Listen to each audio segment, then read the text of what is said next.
sa ating paligid, parang ilog na bulok. Mga buhaya naka-Amerika na sa kapangyarihan ay lunod. Ang ngipin ay plastic, ang salita'y may lason. Kumakain sa bangkay ng bayan, di na nahiyang hayagan. Nakatalihang mga kakamay natin sa tanikala ng takot. Habang sila'y naghahari sa dinilim na kanilang ininukit ang kaba ng bayan. Parang lukong na walang laman, pinagkakitaan, pinaglalaruan ng mga hubad na kaluluwa at kakawan. Mga nino sa Kapitolyo, kayo mga halima.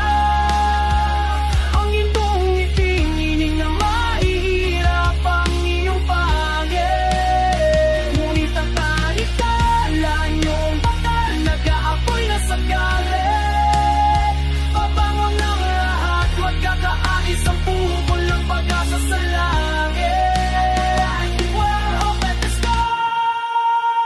Nakikita ako mga mata sa mga napupong nasa sikinita. May apoy na di namamalayan, ang pinapag-asa na sumisikto. Bawat piso na ninakaw, isang kandilang sinitihan. Huwag kasinungalingan, martiyong pumigaw sa natulihan. Tignan nyo aming palad, wala na mga bulang ang pagpag na damdamin at nagipukol sa inyong mga pinto.